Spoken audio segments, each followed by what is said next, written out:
How would you characterise the nature of the cyber threat posed by Russia?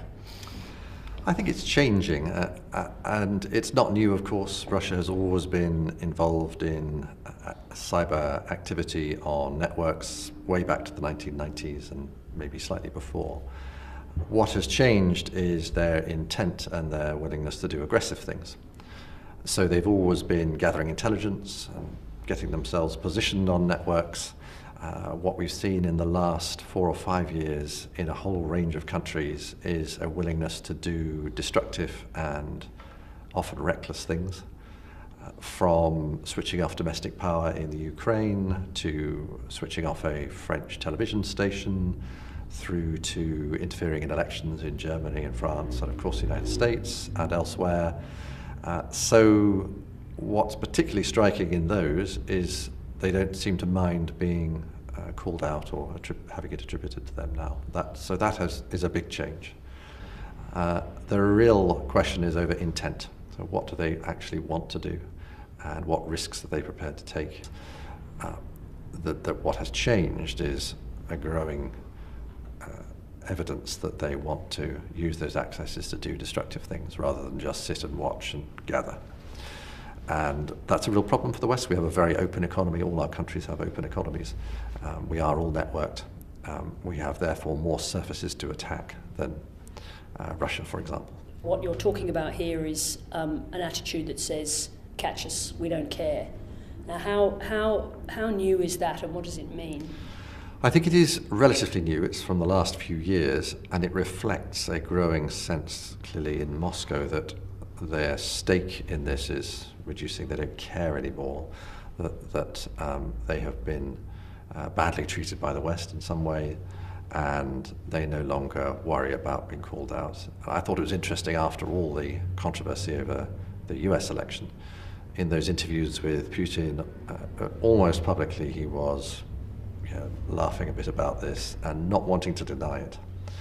That's a huge change, and it reflects politics, not cyber. It reflects the fact that he doesn't feel there's any stake in the relationship at the moment. To go to the American election, do you understand now, do we understand what Putin's strategy was? What did he set out to achieve?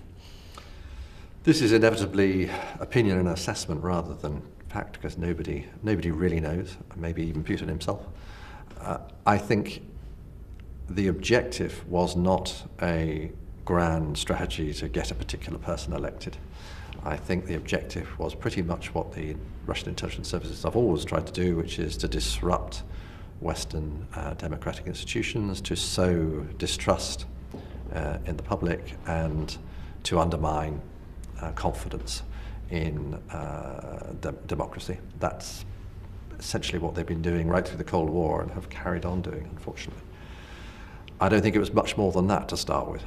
But when you say to start with, does that mean that it evolved, that the mission, if you like, evolved?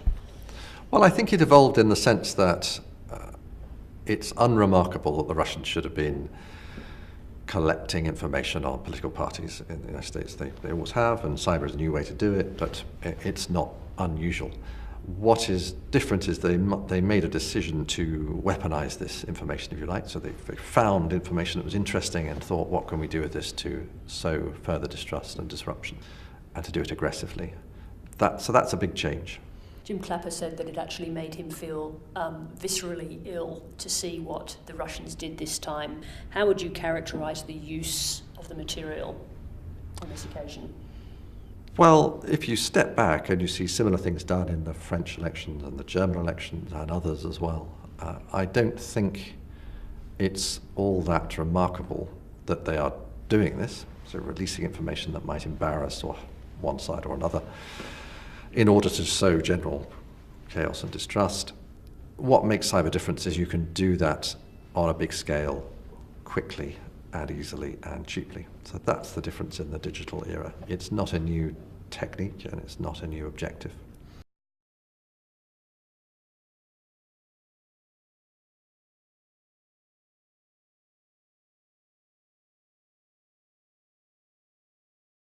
And what's your view of the role of WikiLeaks in this? Because they have denied that Russia was the source of the material. I have no special information on this, but I think it's very hard to see where else it could have come from, and WikiLeaks' objectives are so closely aligned with Russia's, and they very rarely do anything that isn't about attacking or destabilizing the US or the West in general, that it's quite hard to find any other explanation. When did WikiLeaks become so aligned with Russia? It's one thing being opposed to the US because of a fight that they may be having with Hillary Clinton or whoever else, but aligning with Russia is a different thing. When do we think that happened? I don't know. I think there's a great debate, which I'm sure you've seen in the media, about whether WikiLeaks is just a kind of useful idiot, as we would have said in the Cold War, being used by Russian agencies, or whether there is a more direct link. Who knows? In a way, it doesn't matter. I would imagine from a Russian intelligence point of view, it's a great distribution network, so why not use it? It's a lot easier than doing your own. So as long as the objectives are aligned, well, what's not to like, really?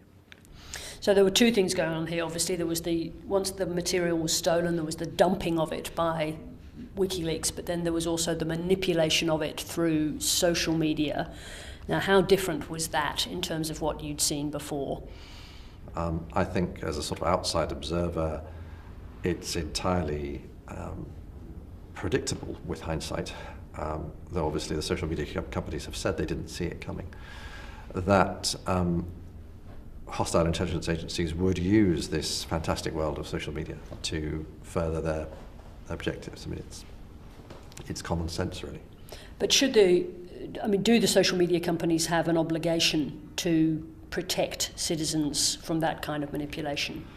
Well, with hindsight, everybody, frankly, should have been looking at this more closely and realizing that this might happen and that the intent had become more aggressive. I think that's the difference. And so the social media companies, because they have a very strong position that they're just platforms, they're not publishers, they don't have the same constraints that you or other journalists would have, that they're somehow not under an obligation to worry about how their platforms are being used. I think that's changing. Everybody now accepts they do have some responsibility. Exactly how that responsibility works, how it's regulated and overseen, is still being worked out. What is your concern about where this goes next? I think it's a very interesting moment because Putin's got through his election, and it'll be interesting to see whether he chooses to keep ratcheting this up or to go for a level of sort of plateau, or indeed to wind it down a little bit. The UK is not his primary target, frankly. So it will be very interesting to watch. It will be driven, as always, by internal domestic politics in Russia, I think, and what he needs to offset economic decline there. But he has in the past responded to strength and to strong signals. And I hope that Russia will take the signal from all these countries as a sign that patience has run out and that they should at the very least not ratchet it up further. It is worth remembering that viewed from Moscow, there is a strong sense of paranoia and victimhood since the end of the Cold War. Not always helped by the West, frankly. We've got things wrong. And I think they do see this as all part of a grand Western conspiracy against them, stretching from Australia to the United States and Europe in between. And it's hard to dislodge that. So they actually believe this. And everything from the Olympics doping scandal through to sanctions are a grand conspiracy. So that will be hard to shift. It will take a long time. As long as Putin can't address the Russian economic problems, and ironically, it will be harder because he won't get external investment as easily. People won't want to do business in Russia. It's too difficult, too dangerous, too corrupt. That means he's probably going to be tempted to wrap himself in the flag of nationalism even more firmly and to do more foreign adventures. I hope not, but I fear that might be the case.